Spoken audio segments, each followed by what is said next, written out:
Well, thanks for being part of the 1 p.m. Balinga News on Canada International. It's a new week, new informations of the country. Co-presenting with Titi Freeman, I'm Sherifa Saleh. Good day, Titi. Bonjour Saleh Sherifa, madame, messieurs, bonjour. Belle semaine à vous. Il est 13h. Bon appétit si vous êtes à table. Voici les titres de votre journal.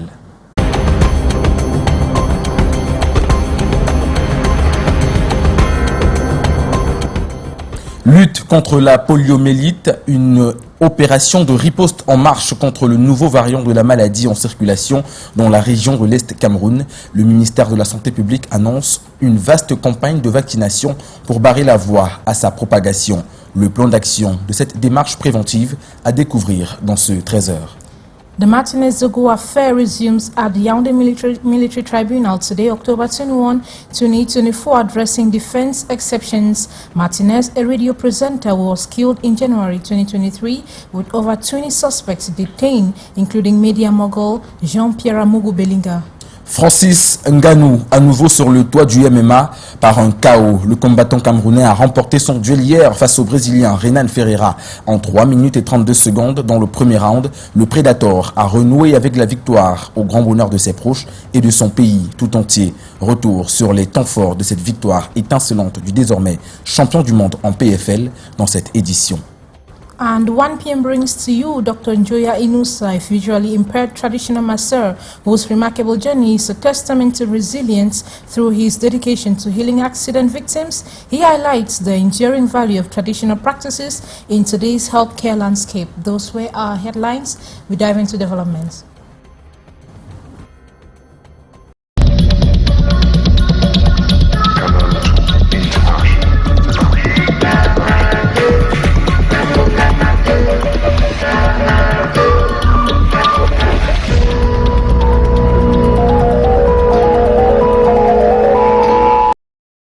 Une fois de plus, bonjour à tous, mesdames, messieurs, merci d'être connectés sur Canal 2 International. Il est 13h et on démarre cette édition du journal télévisé bilingue en santé. Vous l'avez suivi en titre, le Cameroun s'active pour stopper le nouveau poliovirus actuellement en circulation à l'est du pays. 2 cas déjà détectés et le ministère de la Santé publique, pour empêcher que cela ne se propage dans les autres régions, annonce une vaste campagne de vaccination de riposte du 24 au 27 octobre prochain. La cible, l'importance et même les innovations de cette opération étaient au cœur d'un briefing des hommes de médias le 19 octobre dernier à Yaoundé. On voit cela avec Karel Messetchachoya et Samuel Ebakissé. La campagne de riposte contre les 2 cas de poliovirus variable détectés à l'est du pays cible les enfants de 0 à 5 ans. Le nouveau vaccin polio type 2 qui leur sera administré n'est pas utilisé dans les formations sanitaires, d'où l'appel à une adhésion massive des parents pour stopper la propagation de cette menace. Les équipes médicales vont se déployer sur le terrain. Question de protéger le maximum de bambins possible. L'opération va plus loin. Il faudrait bien préciser aux parents qu'il y a le vaccin contre la polio dans les formations sanitaires, mais ce vaccin ne cible pas toujours le variant qui est en circulation et qui fait l'objet d'épidémies dans la région de l'Est et par conséquent qui met tout le pays à risque de cette épidémie. En plus de ça, nous allons rattraper tous les enfants de 0 à 59 mois. Mais également toutes les filles de 9 à 13 ans, ainsi que les garçons de 9 ans qui ont raté leur vaccination de routine. Ce sera une excellente opportunité pour les parents qui ont les carnets de vaccination des enfants incomplets, de pouvoir avoir devant eux des vaccinateurs qui vont venir même à la maison vacciner ces enfants. Par ailleurs, les équipes vont procéder à l'identification des enfants de 0 à 90 jours qui ne sont pas déclarés. C'est l'innovation de cette intervention annoncée aux hommes de médias lors d'un briefing ce 19 octobre à Yaoundé. Toujours en santé, le 4e congrès scientifique de l'Académie camerounaise de neurologie a été abrité donc à Douala, 3 jours au cours desquels les professionnels de la santé ont posé un diagnostic sur la prise en charge dans les plateaux et les hôpitaux des maladies neurologiques. Entre dépistage et thérapie, les médecins préconisent la collaboration entre professionnels. On voit cela avec Cyril Kouakam et Marius Kossou. Pour optimiser la prise en charge des maladies telles que les accidents vasculaires cérébraux, neurologues, cardiologues, paramédicaux et médecins de plusieurs spécialités échangent sur les modalités de collaboration. Puisque nous savons qu'au Cameroun, 70% par exemple des personnes qui font un accident vasculaire cérébral va être hypertendu. Et donc, l'hypertension, c'est d'abord le médecin généraliste et ensuite, parfois pour les formes compliquées, le cardiologue. Et on se dit donc si on se met ensemble et ensuite proposer des traitements pour contrôler l'hypertension artérielle, forcément nous allons réduire la probabilité d'arriver aux accidents graves tels que les AVC. Épilepsie, démence céphalée, des pathologies fréquentes au Cameroun et qui affectent la santé du cerveau et du système nerveux. Le diagnostic révélé au cours des travaux du 4e congrès de l'Académie camerounaise de neurologie. Les accidents vasculaires cérébraux, l'épilepsie et tous les autres sont parfois des inducteurs de souffrance et donc inducteurs de dépression, inducteurs de troubles bipolaires.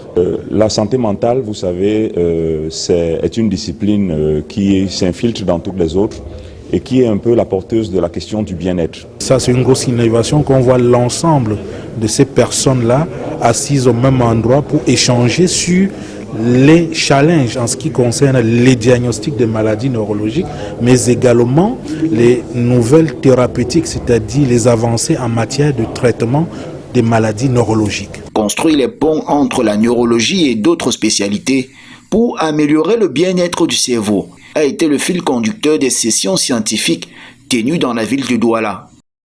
La suite du 13h, c'est à langue anglaise dans la seconde partie avec vous, Saleh Sherifa.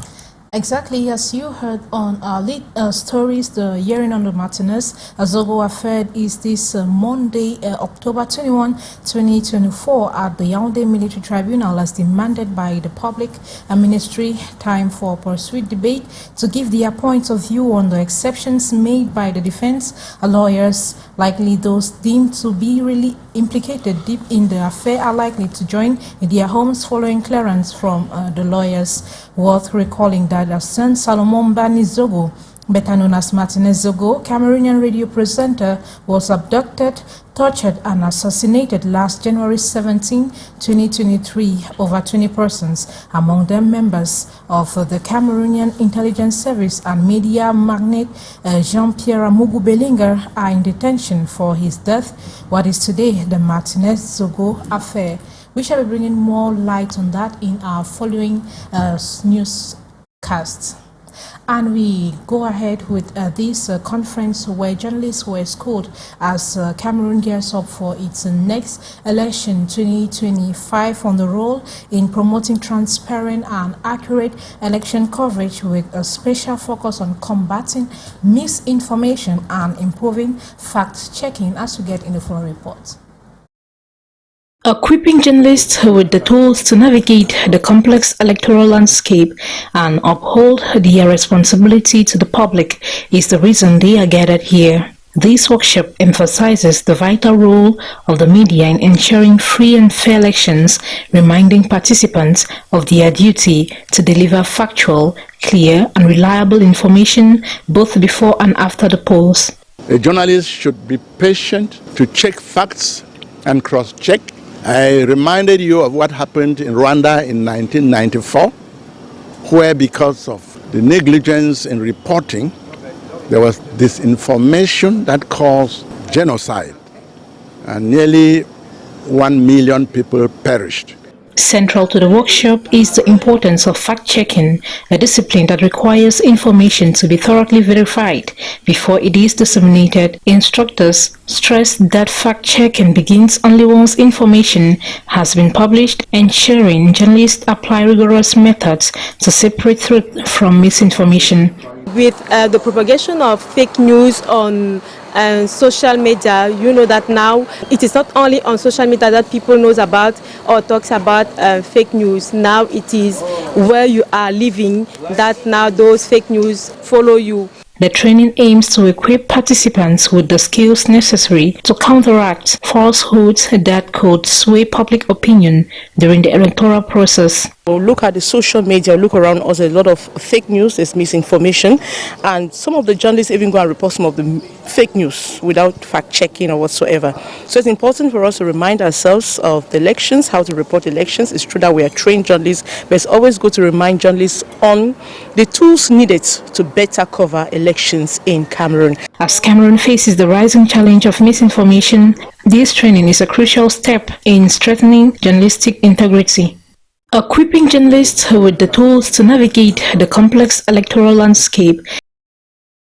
Sorry for that mix-up, and works on the YSA-SWA road is advancing with contractual service at 22%. Public Works Minister Emmanuel Nganu Njumesi was at the Mefu and Afamba division in the center region of Cameroon over the weekend to evaluate ongoing progress that will open up these great agricultural production basins. Beatrice Ngamo gives us details in the following report.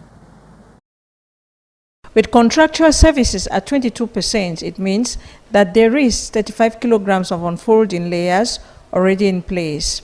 Concerning the two major bridges of the project, the one over Zui River has been complete. That over River Afamba is almost but for access embankment. Like this, progress as far as solutions are taken from, with subcontractors in charge of water, electricity, telephone network, implanting services already. Those in charge of displacement of tombs already mobilized to that effect. The picture of how the construction work on the YSA-SWA road is faring. Public Works Minister Emmanuel Nganu Njumesi at the different stops draw the attention of the companies in charge to some little details and lapses. The force to keep the project going is flamed by forecasts of company in charge. That makes us to think that by the end of 2025, the project will be finished. Hope, however, is enkindled despite the fact that work is not really advancing. On va parler aux populations d'être patients. We will call the population to be patient. The Minister has explained the financial difficulties around the project. We should accompany the company. Rural roads that will go a long way to open up these great agricultural production basins of Hawaii and SWA areas to the rest of the region. Why not the country? And some 100 police officials are being given new modern and practical techniques in establishing public order, especially with the actual internal security situation in the country.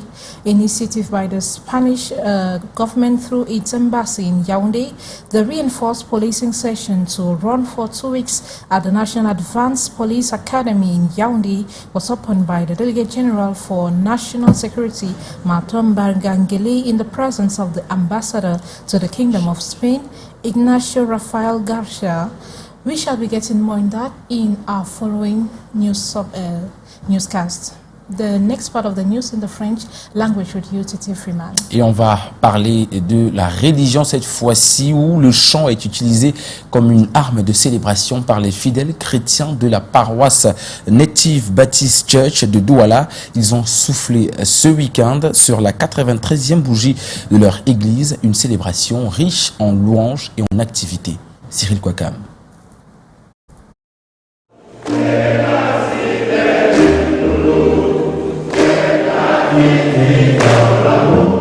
Des louanges pour célébrer le 93e anniversaire de la paroisse Native Baptist Church à Douala.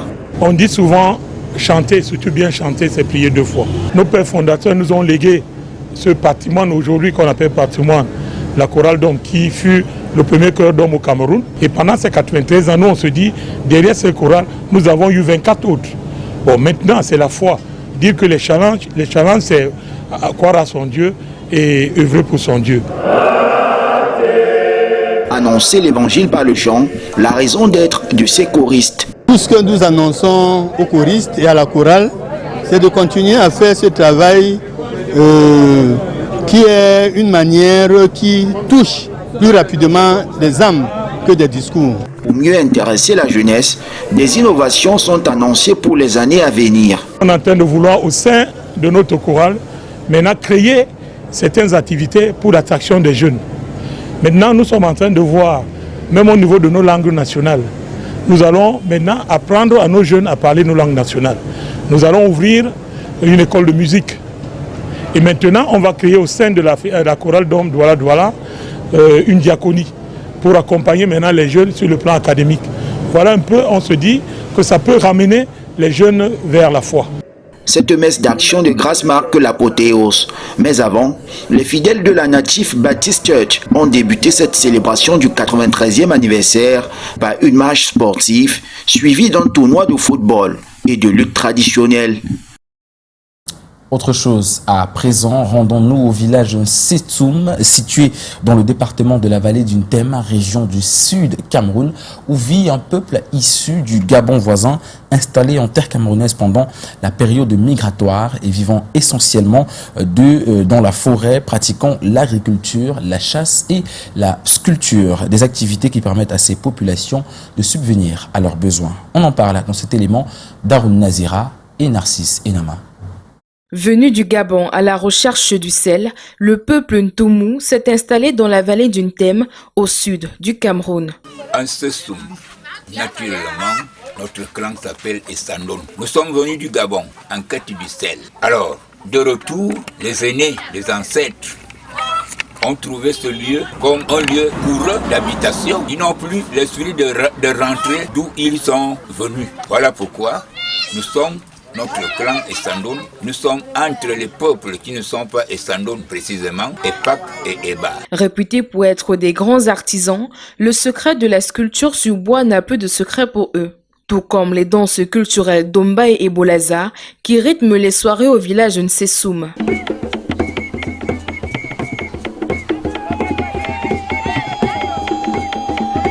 Les habitants de cette localité vivent de l'agriculture et de la chasse. L'aménagement du tronçon routier reliant Ebolova à Mbam leur a permis de commercialiser les produits agricoles qu'ils produisent. Je pas en bouche de friche, peut-être le sème, soit le cacao, soit la patate, soit le plantain. Un peu d'argent pour survivre. Agrandir mon champ de cacao, peut-être pour me marier et garder bien les enfants. Le village Nsessoum s'est ouvert à la modernité. Ici, on retrouve des petites boutiques et même des ateliers de couture. Notre village, c'est bon, parce qu'il y a tout ici, on vit bien. Et avec mon activité que je suis en train de faire là, pour vivre les habits, parce qu'on a déjà le bouton, on a déjà le courant, chez nous on a déjà l'hôpital. Je sais que ça va pour le moment. La culture Fon et Ekang sont en parfaite symbiose dans ce village, situé au sud du Cameroun, dans la vallée d'une Thème. The next part of the news is with you. And the corporate sector is urging immediate action for corporate accountability and sustainable practices to avert environmental catastrophe. This was during a two-day workshop that took place in Douala over the weekend, as we tell us in Zimori. The continuous emissions of carbon dioxide by large industrial companies remain a critical concern for environmental advocates. This issue is at the forefront of a conference on corporate social responsibility currently taking place in Douala, Cameroon. Most of these companies are companies that find themselves in the industrial sector, contributing a lot in terms of carbon emissions, and it's important that each one of them begins to take corporate social responsibility as an integral part of business strategy, so that together, with actions that international organizations and the government is putting in place, we can be able to address climate change issues. Experts are calling on governments to enforce policies that can mitigate the impacts of climate change and promote sustainability. Not enough action is taken. Matter of fact, if we have to put it on a scale, on my own personal judgment, even on a global scale, I would say not even 10% of action is being taken. It's important that other sectors in our economy, especially the private sector, gets on board. The government, just like you can see here represented by the MINEBDEP, is doing a lot in terms of managing waste with relations to climate change. However, participants emphasized the importance of holding corporations accountable for their environmental footprints. They argue that companies must adopt responsible business practices that reduce pollution and contribute to a healthier planet. What can Africa do about it?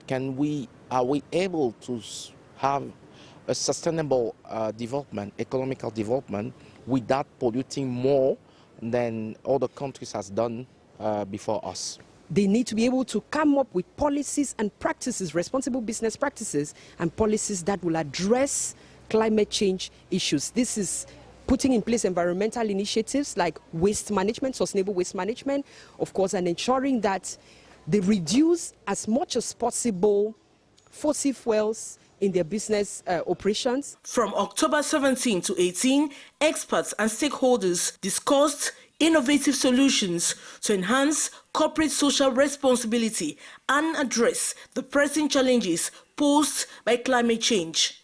The outcomes of this conference aim to pave the way for more sustainable industrial practices and stronger regulatory frameworks. And let's meet Dr. Njoya Inusa, a visually impaired traditional masseur in Bafoussam, the West region of Cameroon, who has dedicated his life to healing accident victims, showcasing the power of resilience and importance of the traditional practices in the modern healthcare. Gladys Amodibang pens that story.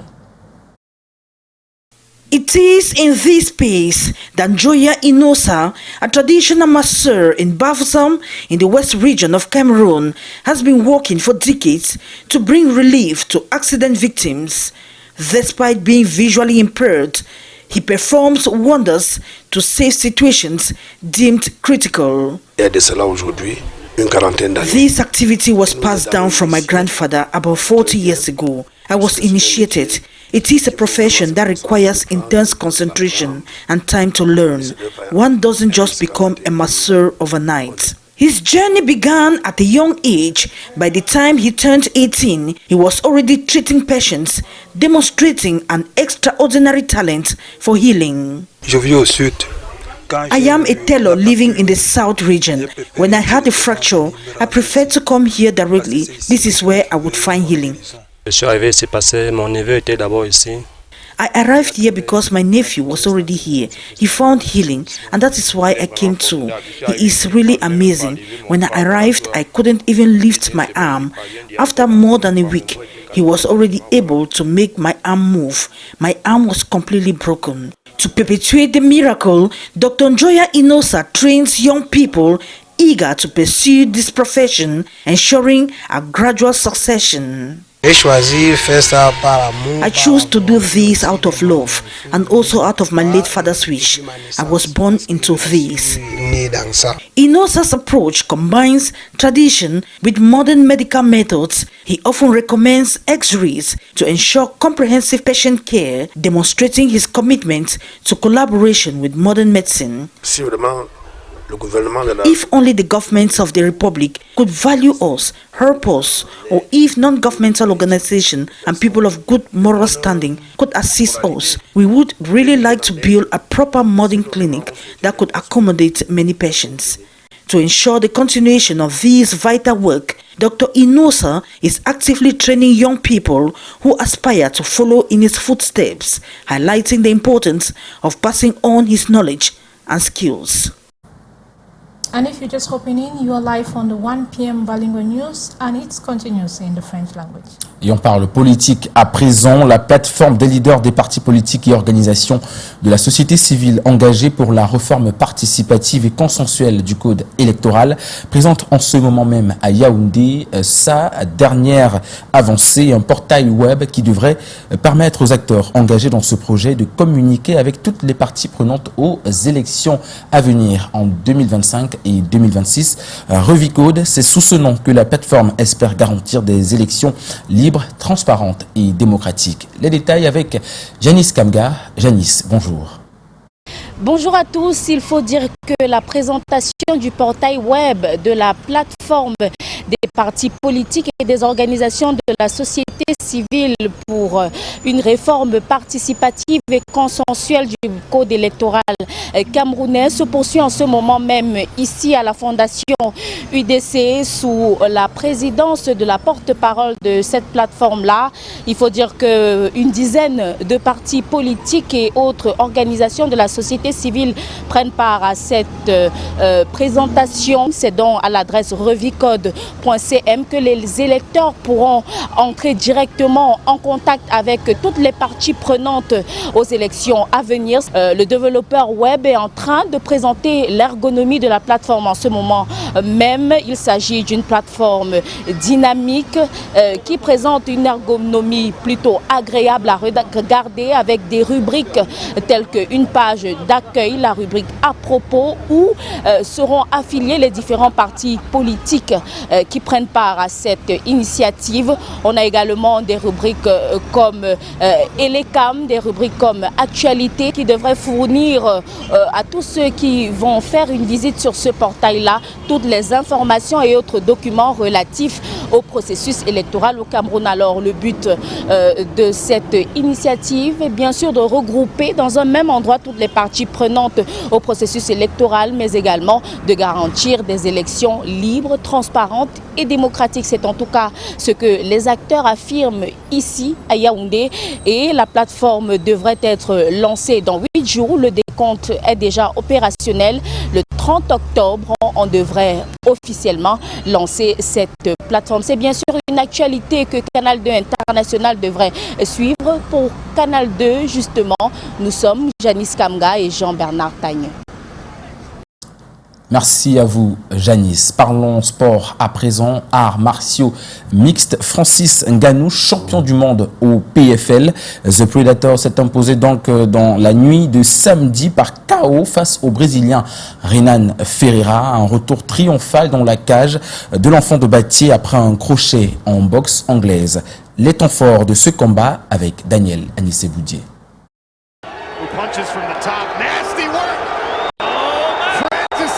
Un enchaînement de coups violents dont Renan Ferreira ne se remettra pas. Francis Ngannou plus fort, bien plus fort que son adversaire brésilien ce 19 octobre à Riyad.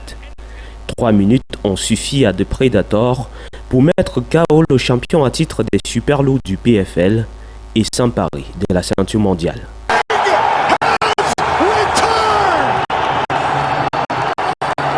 Le double champion de l'UFC n'avait pourtant pas la faveur des pronostics face à un adversaire plus colosse, plus jeune et très athlétique.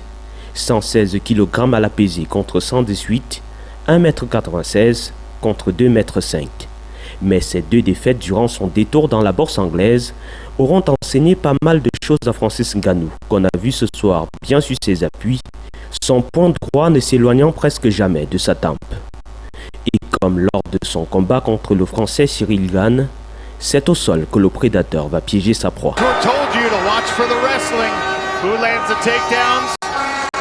Avec cette nouvelle victoire qu'il a dédiée à son défunt fils Kobe, Francis Ngannou confirme son rang de maître incontesté de MMA.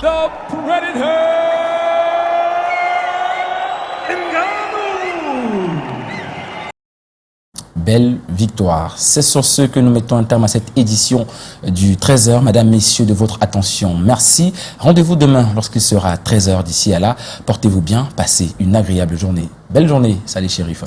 Good day to Tifriman. Good day to you all there. You are live on the 1 p.m. Balingo News on Canal 2 International. But don't go away as Canal 2 keeps bringing more interesting programs for us. Bye-bye.